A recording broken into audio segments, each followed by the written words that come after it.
Welcome to Solo, the single person's guide to a remarkable life. Your host, a behavioral scientist and bachelor, talks to leading experts and successful singles about living solo and living well. Travel more, make things, sleep in when you want to. Here's the playbook for the person who is unapologetically unattached. Now, please welcome Dr. Peter McGraw. Welcome back. This episode connects to a previous series on singles in the marketplace. I speak to a journalist, Ann Babe, about a group of Korean singles, Honjoks, who are rebelling against the strong cultural norms in South Korea to marry and have children. Besides going solo, this group is also opting out of the typical high-pressure corporate or service jobs that are so highly valued in the culture. It's a fascinating conversation in which we talk about using social media to be antisocial, the pursuit of small but certain happiness, and how Korean businesses are better at marketing to singles than American or European businesses. Anne asked me to clarify that she did not discover the Honjoks. Others have written about them, though I happen to think she has done a great job covering the topic. I hope you enjoy the episode. Let's get started.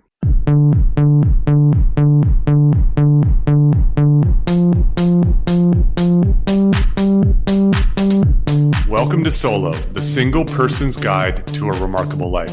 I'm Peter McGraw. Today's guest is Ann Babe. Ann is a Korean-American independent journalist based in Seoul. She writes about the Koreas, women, and inequality. Her work has been published by the California Sunday Magazine, the New York Times, NBC News, and beyond.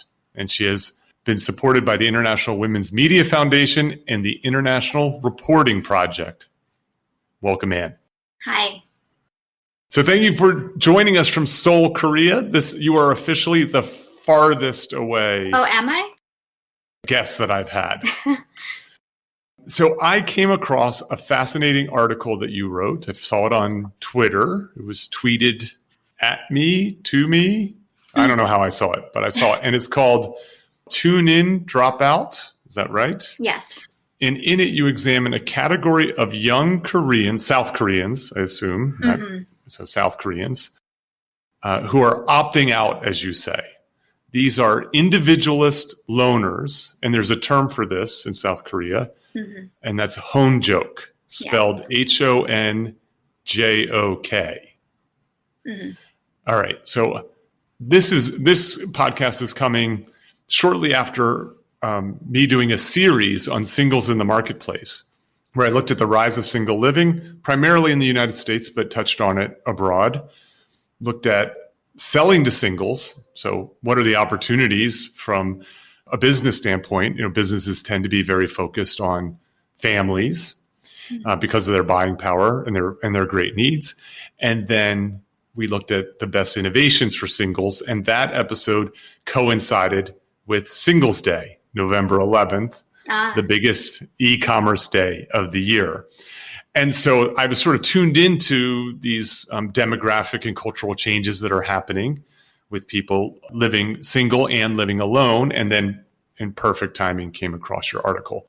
So maybe talk about how I'm always interested in how journalists get their scoop. So How did you come across this idea? Yeah, sure. So last year, I was reporting a different piece. It was a fairly straightforward, short article about social isolation in Seoul. And it was part of this series that looked at loneliness around the world and how we can use technology to combat that. And so looking at Seoul, Korea has a very rapidly aging population. And so I think it's the most rapidly aging in the developed world. Right? So I always think of Japan when people talk about aging. Yeah, they're kind of neck and neck. Okay. But I believe right now Korea is actually aging faster than Japan. Okay. And a lot of these elderly folks are living alone, and a lot of them are low income or very poor. And so there was, or there still is, this epidemic, I guess, of elderly people dying by themselves. And, since they don't live with anyone, nobody knows that they're dead. And maybe they're found days or weeks later. I see. And so it's very sad. And, part of this stems from their children not really taking care of them, Korea having a poor safety net to support them. And this article was just looking at how we can bring the generations together and kind of connect young people with old people so they can do, conversation time or cooking together or meal delivery or skills swaps, all that kind of stuff. And then also combat loneliness at the same time. So that was a fairly predictable story. I think we hear about these initiatives pretty frequently, like how can we use tech to bring people together? But in the reporting of that, I came across Honjok, and the idea that some people were using technology in a different way to actually curate a life alone and to actually seclude themselves from others to various degrees. I found that to be much more fascinating. And so I kept that in mind for the future, and I ended up pursuing it about a year later. And when you said you sort of recognized this group, how did you find them? Like they seemed like they would be under the radar, so to speak. Yeah. It's not an obvious part of the population, given that these people are sort of dropping out from normal society. That's right. Well, in my research, since I was so focused in on technology, looking online to see what was out there in terms of community building, I was looking at social media because social media is such a community building platform. And, on Twitter and Facebook, Instagram, those sites, I started to notice this hashtag that was Honjok. And this idea that people are using hashtags to kind of crowdsource their isolation was very counterintuitive to me. It sounds like a paradox.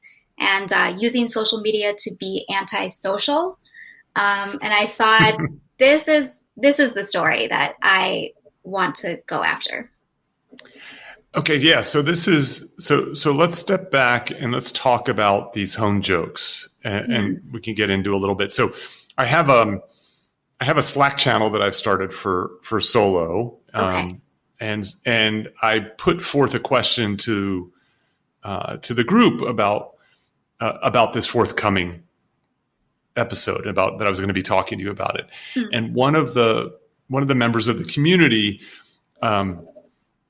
was sort of lamenting the online community. Like on one hand, understanding how important it is, because at least you have some connection, some social connection there. On the other hand, how it feels so distant. In that way, like they're sort of, the underlying assumption is your online relationships are important, but not as consequential as non-online relationships. So, and so depending on the lens you look at, it's good. And on the other side, it may not be so good.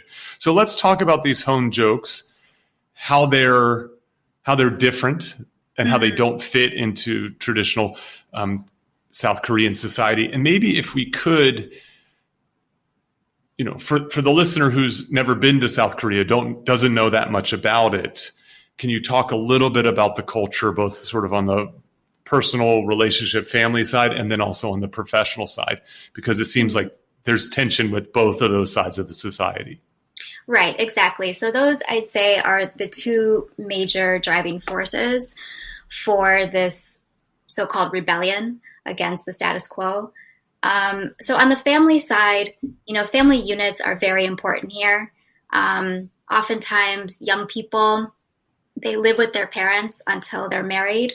And they're also supported by their parents for a very long time financially. And it's not till they start their own family, get married and have children, that they kind of break out on their own. Of course, there are exceptions to this rule, but this is kind of the generalization. Mm-hmm. And so it's very much focused on what you're doing as an individual to kind of help everyone else, like the country or your parents or your grandparents or whoever. Very collectivistic is the term that I think gets used a lot for this type of society. Yeah, it does. Mm-hmm. And so it creates a lot of pressure on the individual to kind of put themselves second. And oftentimes they're made to feel selfish for enjoying life or, having fun. Mm. And then on the professional side, Korea is an intensely competitive society. And this is because Korea industrialized so rapidly after the war. Korea doesn't have very many natural resources. And so they really focused on manufacturing and technology for their economy. And this has led to just so much competition among the workforce to get ahead. And and this starts from a very early age, actually, all the way from the beginning of the education system. And so I don't know if people are familiar with the study culture in Korea, but it is so intense and extreme. You have to go to school all day. You go to private academy after school. You go to the library after that. You might get home at midnight and then go to bed and do it all over again. And go to bed exhausted. Yeah. And these are like middle school and high school kids. And then it all culminates in this CSAT test. And it is the test that determines the rest of your life, seemingly, if you can get into a good university. And it only happens once a year. So if you don't do well on that test, then you're out of luck and you have to wait. So, and you're how old usually when you're taking this exam for the first time? Yeah, this is in high school. It's like a college entrance exam. I see. So you're 15, 16, 17 years old. Right. Yeah. So, this is extremely stressful for them. And then it just carries on into the workforce. You have to put in really long hours. Because Korea is so hierarchical, there is such an order in place at the office where you have a boss. You cannot say no to them. They expect you to stay after work and go to these company dinners, drink alcohol, get home late at night, and then go to work the next day. Yeah. And so all of this has created this atmosphere where young people are like, why are we doing this? It is so hard and we get nothing from it. It's exhausting and it's demoralizing and we just want to give up. I see.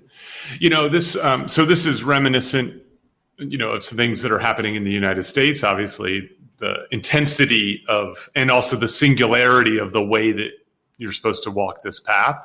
But it's interesting hearing these things and hearing the laments of employers and academics and then also seeing the struggles among high school kids, especially in sort of high achieving neighborhoods and so on. And the thing that really is sort of striking to me as I'm hearing you, by the way, I'm also like cringing at this, knowing what I know about the development of humans, that this is not good for teenagers to sit them in front of books and computer screens for 14 hours a day. It's certainly not good, in part because not all of them are good at this. Mm-hmm. You know what I mean? I'm thinking, as I'm hearing you say this, I'm like, well, what if you're an artist? Yeah. So with everybody sort of being pushed down one path professionally, and then also being pushed down one path from a relationship, family, lifestyle standpoint, that's also bothersome, obviously, because it's the premise of this podcast is that marriage is overprescribed. Yeah. And so, so So you've set the stage very nicely about what the pressures are like, how challenging it is. Obviously, as I was just saying, it can't be a fit for everyone. And so there's this group of young people who are opting out, as you say. Mm-hmm. And do you know how this started? Who are these people? How do they opt out? How are they? Tell me everything, Anne. I need to know everything. Yeah, so this is a pretty broad term, and it encompasses lots of different people who opt out in various ways. Would I be a Honjok? Yeah. Am I Honjok? You could be, because you choose to maintain a single person household. Yes. Okay. Yeah. So some people live alone. Some people don't get married. They don't have kids. They don't date. Some people don't have sex. Some people kind of abstain from the workplace because they don't want to have colleagues or bosses, and they just freelance. And some people just simply enjoy doing activities by themselves, like finding the small pleasures in life by themselves. So they could actually be part of a community or have relationships, but they go to the movies alone, or they eat dinner alone, or they go to the bar alone. Okay. So this is a big tent. So Honjok is a big tent. Now, one of the things that you do in the article is you lay out the language, these different terms. Mm-hmm. So there are sort of subcategories of Honjoks. Yeah, there's an entire taxonomy that describes the people and also the activities that they do by themselves. Okay. So I wrote down the people or the activities, and if you could you share the terms just so people can get an idea for what this is? Mm-hmm. So there are those who reject marriage and children. Yeah. So those are bihon. B is, like no. And in this instance, hon is like marriage. So no marriage. But actually, this didn't make it into the article, but this is a separate word from mihon, and mihon actually means no marriage too. Okay. But traditionally in Korea, mihon is used to describe kind of like a woman who hasn't gotten married yet, but she hopefully will someday. Okay. And it's like she hasn't completed her life yet. I see. So she's not married, but the assumption is that she wants to get married and she just can't. And she's trying to, but she hasn't been able to yet. In contrast, bihon also means no marriage, but it comes with this connotation that the woman is making the choice not to get married. I see. Okay. So the word that comes up in U.S. language is spinster. Mm-hmm. So of a woman who's never married, but it's not always clear whether that she's a spinster by choice or by chance. Mm-hmm. That's there, but it definitely has this sort of, it comes off in a negative way. It's used in a pejorative fashion. Is bihon used in a negative way, or is this sort of a celebrated term in this community? It's celebrated. It's like co-opting the negative mihon and saying, no, I'm bihon. This is my decision. This is what I want to do. Well, I love this because I have this conversation time and time again about the challenges of this project, and that is that there is not good language for people who are single by choice. That almost all of the language around this is built around a language about relationships. It's called marital status, right? Relationship status. So it's all, everything is sort of built around those terms, which tend to be positive, and then the terms for someone who might reject marriage or children tend to be more on the negative side. So I like this idea of co-opting language and making it positive in that way. So maybe I'm going to start using some of these terms if I can do it in a way that is correct and sensitive. So there's another one, which is rejecting sex and romance. Mm-hmm. So these are 4 Bs. So if bihon was say no to marriage. Mm-hmm. The 4 in front of the B indicates say no to 4 things, which is saying no to marriage, children, sex, and relationships. Okay.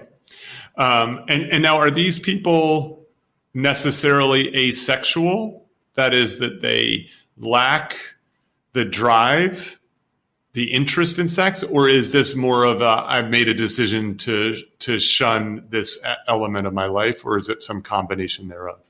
Yeah, it could be both. Okay. It could be someone who has no interest in sex, or it could be someone who's just decided, sex and relationships is too much of a commitment for me right now. I can't fit it into my life. Not worth the effort. Yes, yeah. I get it. And I had a previous episode about asexuality, and then there's also this people who are aromantic, and it's interesting because you can be asexual but not aromantic. You may be romantic but not asexual. You may be both, and then of course you may still have marriage and kids, even with those kinds of things. So it is, it's a really interesting world, and one that is understudied and underappreciated, and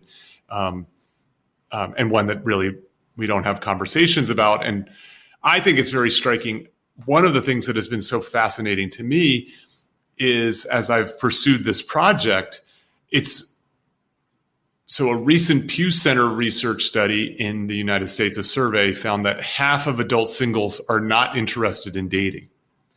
And so we have this tendency to believe that single people are often single because they want to date but are bad at it. They want to date but they're unappealing.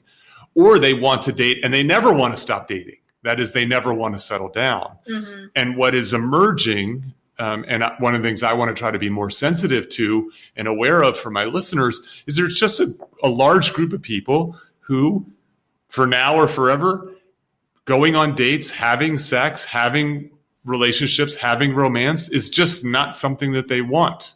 Mm-hmm. Yes. Yeah, these terms are pretty fluid. People may identify with Honjok now, but they're not signing up for it forever necessarily. Mm-hmm. Okay, so there is a term for when a Honjok eats alone. This sounds like This sounds like a setup to a joke, but it's not. It's honbap, because in Korean, bap is when you eat. Yes. Okay. Mm-hmm. So I want to digress for a moment talking about this, because there is this sort of weird stigma about eating alone that I notice. Yes. You see it when a host says to you, "Just one?" Like they almost are surprised, and they're waiting for your partner. Obviously, if you go to most restaurants, with the exception of bar eating, there are at least 2 seats at a table, if not many more. And so I'm curious about eating alone in South Korea. Yeah, absolutely. It is very much the same as you describe, where if you go to a restaurant by yourself, typically the host or the waitress will ask you, are you waiting for someone? Mm-hmm. What's wrong? I actually interviewed a woman who went to a barbecue restaurant on her own, and the waitress and also some other patrons who were just there to eat came over to her at 3 different stages throughout the night and asked her, "Are you okay?" Oh my goodness. Mm-hmm. Do you recall her response? She said, yeah, I'm fine. Mm-hmm. But it is for some people seen as an embarrassment because it's kind of like losing face in a way, like this shame that you don't have anyone to share a meal with.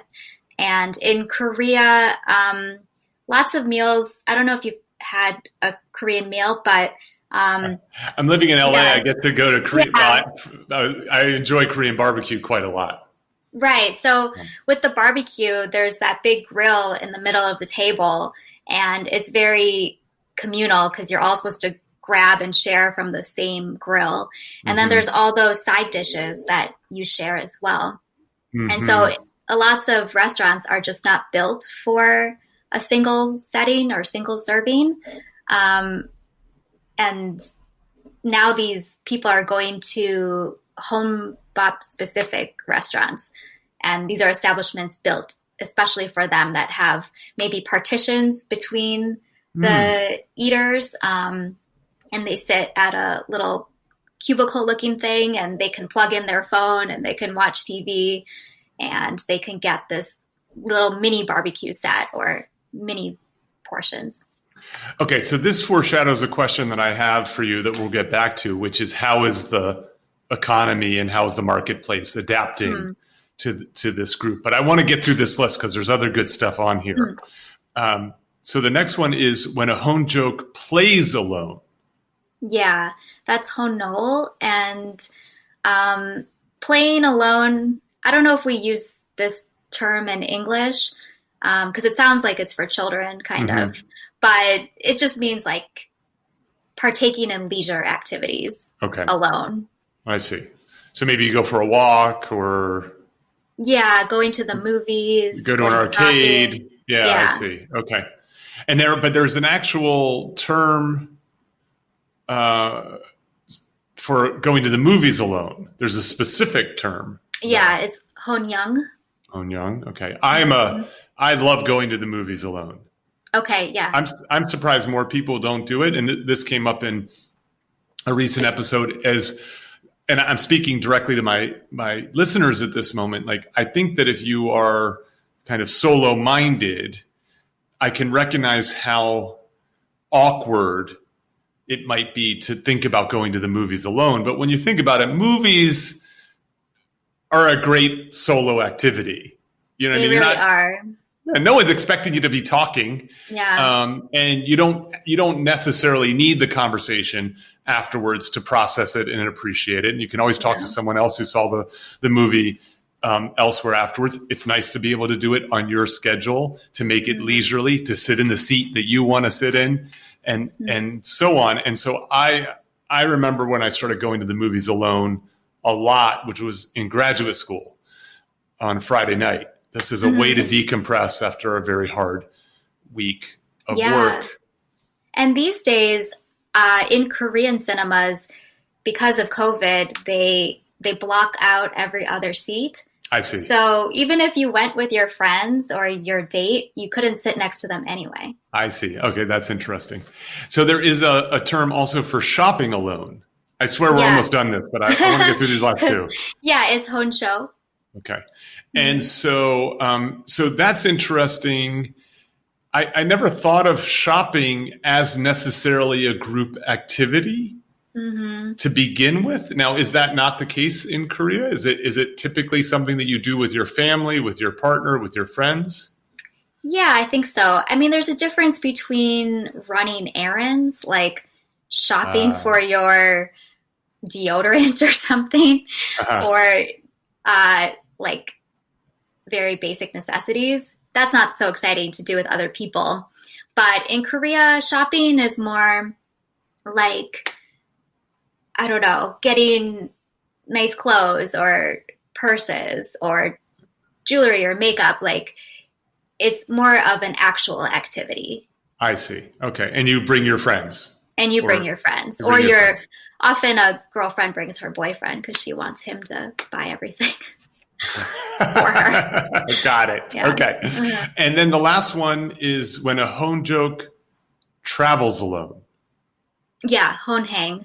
Honhang. And this is domestic travel, this is international travel, it doesn't matter? It doesn't matter. It could be like a day trip or it could be a 2-week holiday. Okay. All right. But in Korea, it's not that common to travel alone. And also a lot of people always want someone there to take pictures of them. And so a companion becomes really important, just to be your photographer. To be your selfie stick. Yeah. So to do it alone can be seen as like really provocative and outside the mainstream. Okay. So so do you have a sense of how big this cohort is?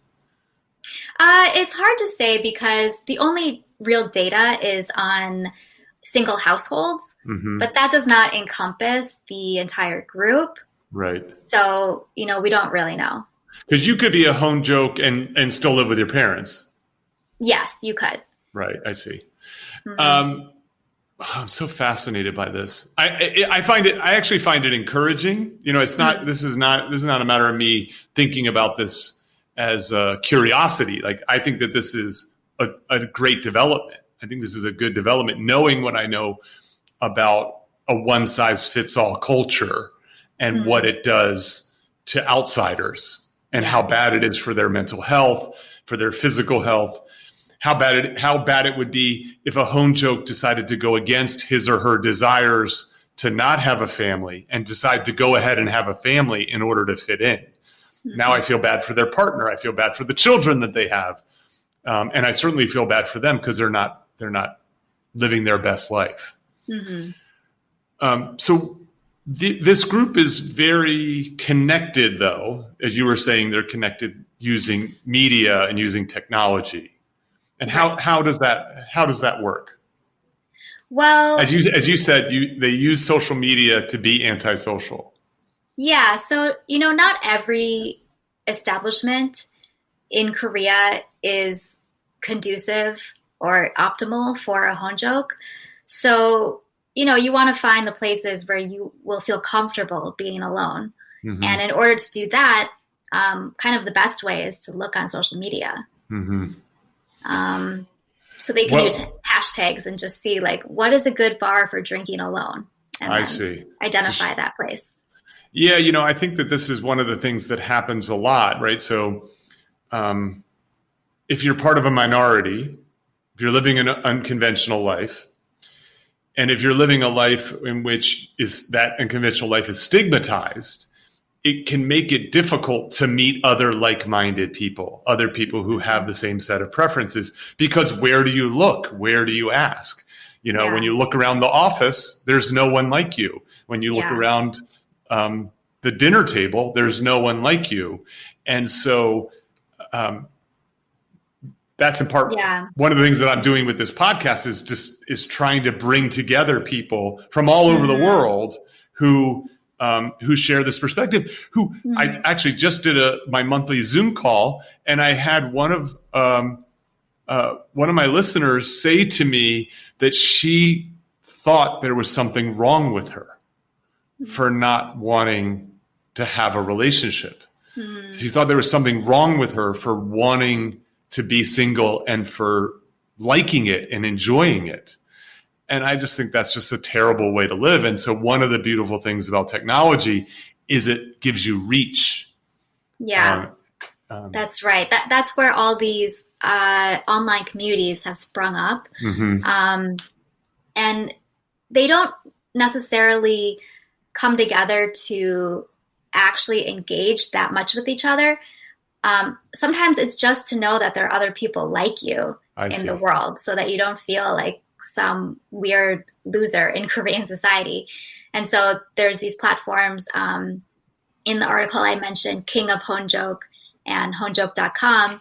And they're basically websites and apps that Honjok can go to find resources to live their lives, recommendations for single household services or subscriptions or products. And then also just maybe go on the forums and ask other Honjok, like, hey, do you have any advice for XYZ? Or if I'm trying to do this or that, what would you recommend, or whatever?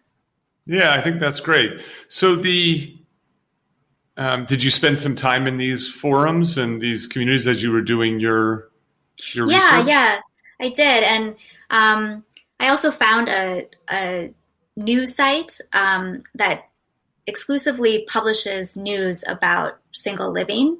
Because like if you look at, I don't know, any subset of news like tech news or lifestyle news or women's magazines or whatever, a lot of them assume that you are trying to attract a partner, or that's what you're preoccupied with. But there's a lot of content now that's written specifically for single people. So this is fascinating. So, the United States is much more individualistic. It's, I think there's a lot more tolerance for diverse diversity in terms of lifestyle and so on, as demonstrated, with regard to, almost everywhere you look for it here, and a lot of that has to do, I think, with just essentially the founding of the country being very focused on personal liberty and so on. And yet what you're describing to me seems so cutting edge for singles compared to what is available here in the United States. Yeah. Why do you think that is? Is it because it's such a pain point that there has to be something?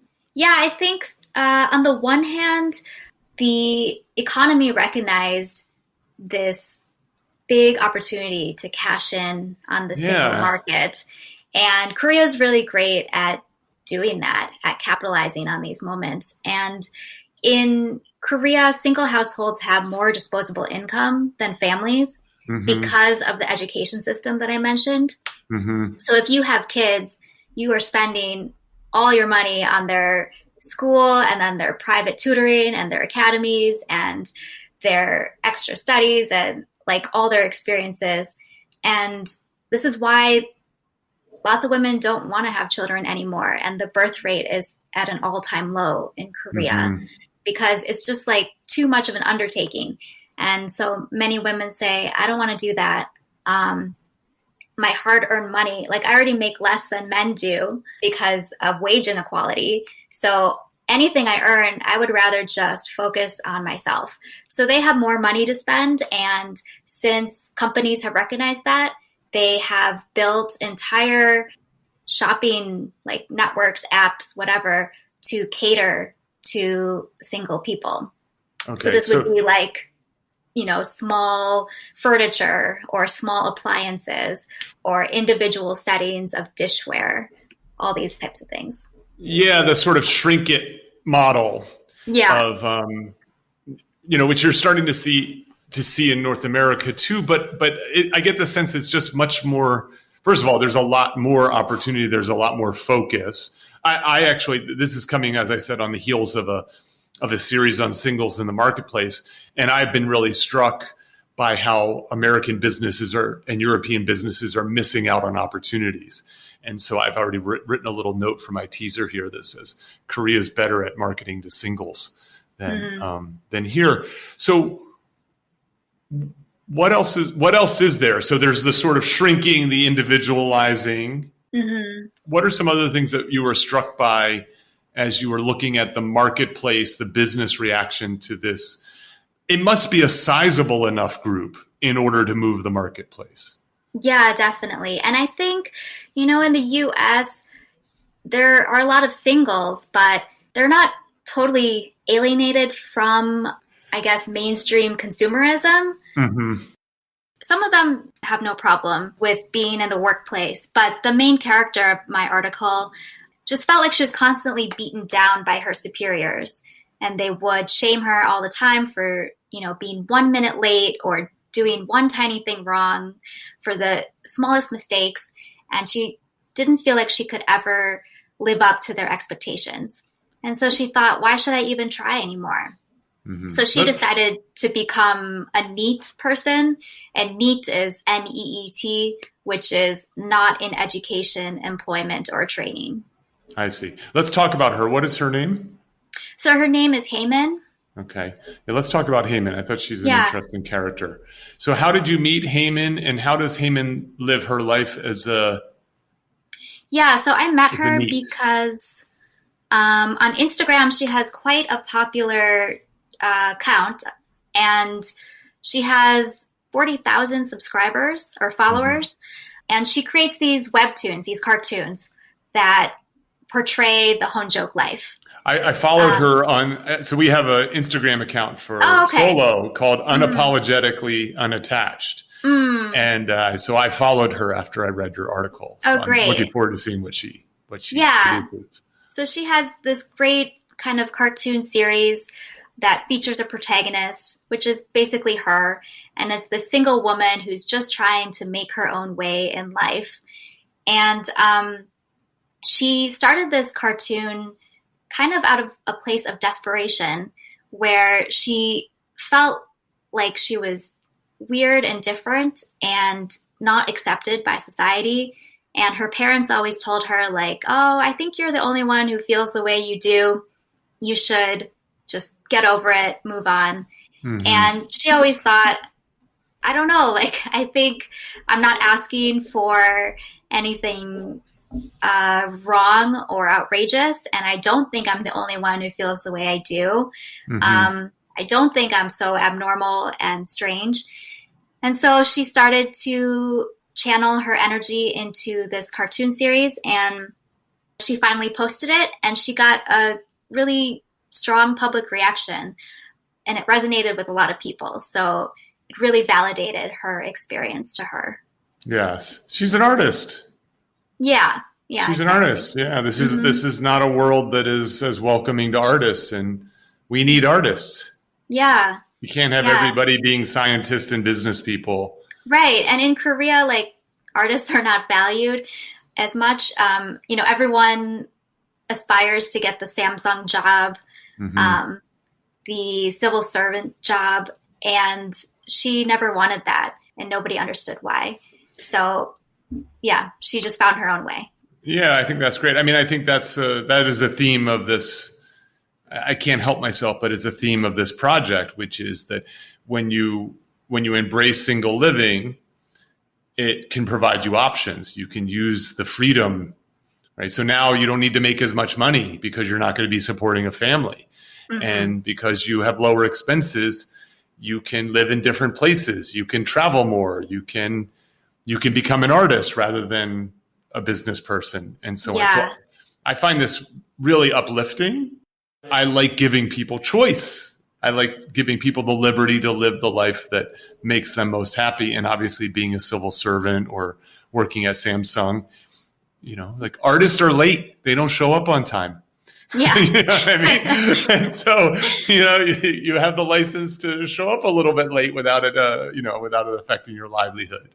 Yeah. Sure.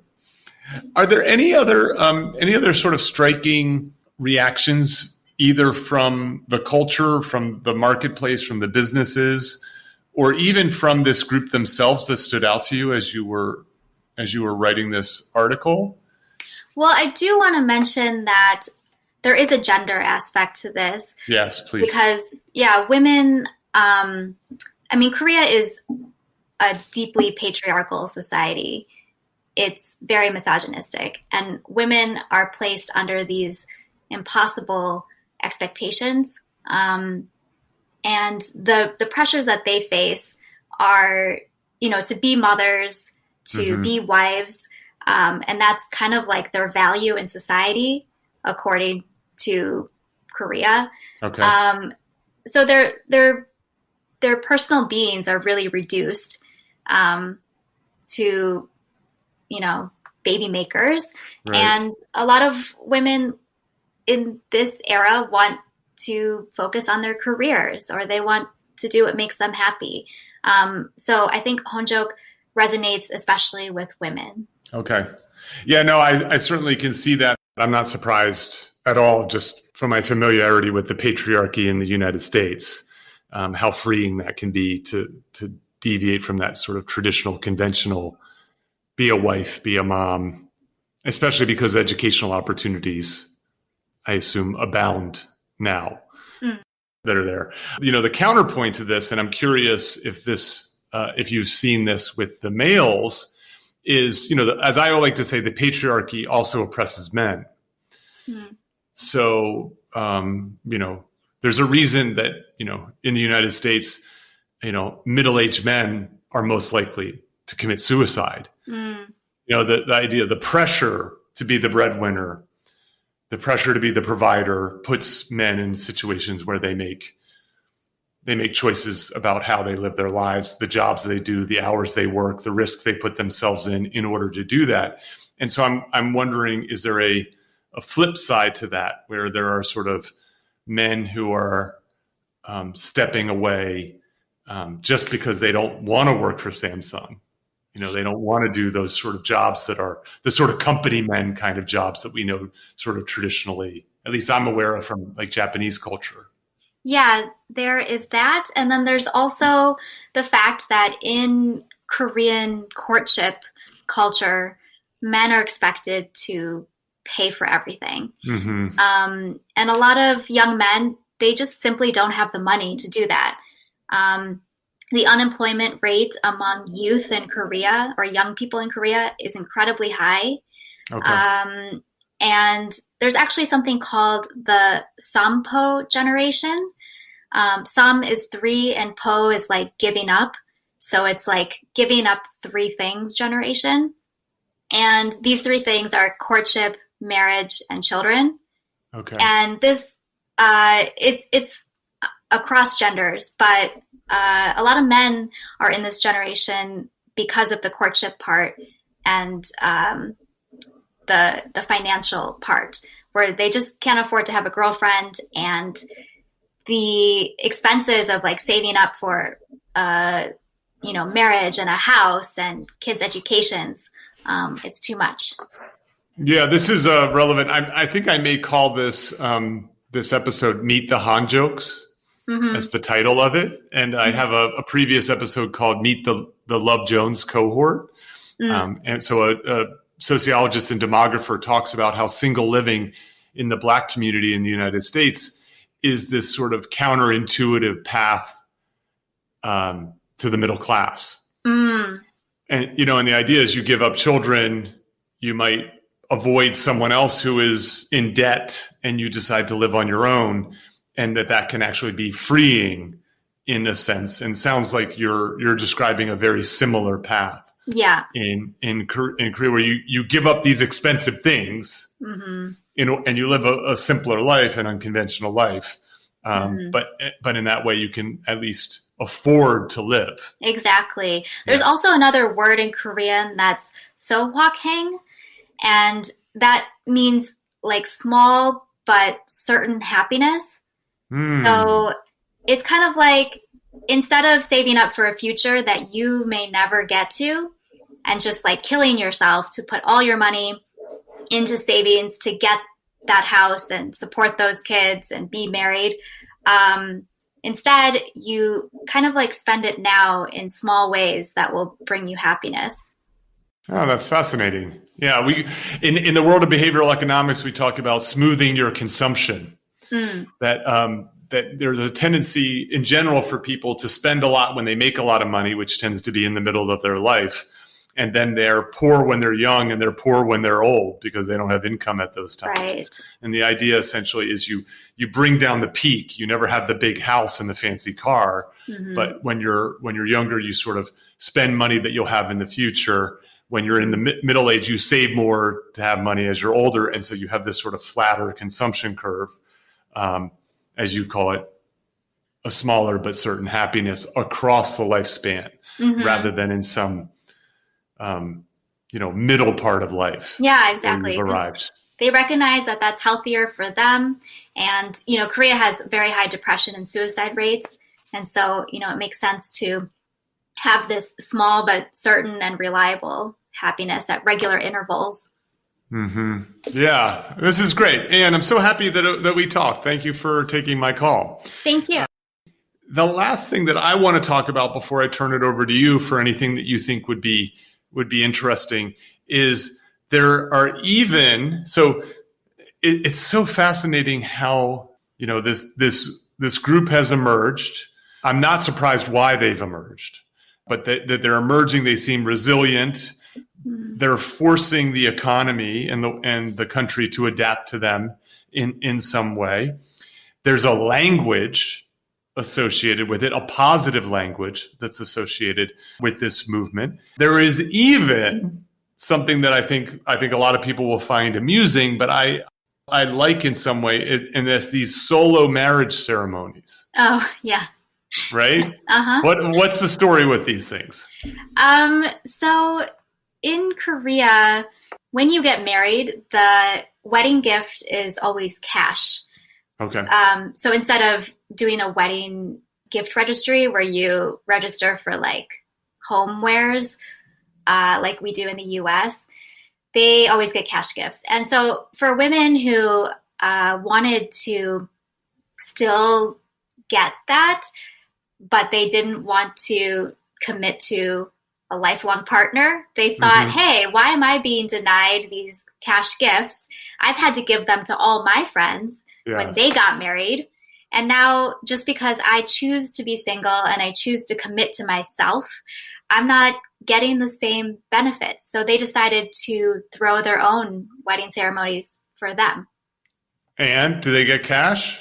Yeah, they do. They do. And they also get to indulge in the, wear a wedding dress, take the wedding photos, like many women want to do. They get all the same perks and benefits, but they don't have to get married. I see. Yeah. Is there anything else that I've missed as an outsider about this phenomenon? Anything that has struck you as interesting or might be useful for solo listeners to hear about?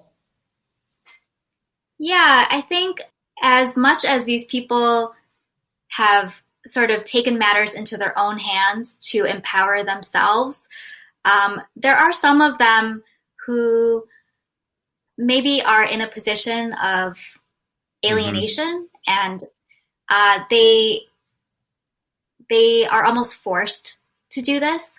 So while we like to think of this as, this great liberating experience for everyone, it's not exactly happy across the board. Some of them feel like, oh, I have no path forward. I would like to get married, but I can't. I want to maybe follow the traditional path, but it's impossible. And then they kind of feel cornered into this lifestyle. Yeah, this is that. And I think this is the sort of perspective that a lot of people have about singles, which is like you're trying to survive singlehood versus celebrating it. And, and unless you know someone's psychology and their situation, these two people are indistinguishable.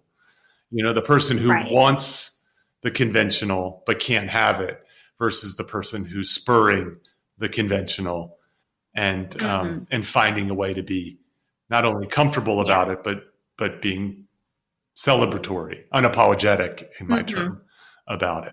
Yes. Yeah. And I think, what's interesting is that both of those groups are going to benefit by reducing the stigma associated with it, where how nice would it be for people not to feel this overwhelming pressure to get married and have kids, where instead it's sort of like, as I like to say, we don't have overwhelming pressure to eat Italian food on Friday night, and so you can have Indian food if you want.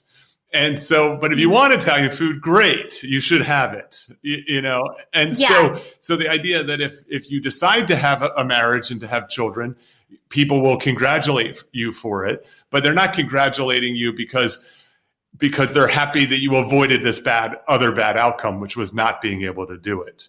And so the person who decides not to do it deserves the same type of congratulation because they're living the life that they want to be living. And so I agree with you that if the more that this phenomenon happens, the more it chips away at tradition. And then when things aren't tradition, then it becomes more about preference and true preference that ends up being there.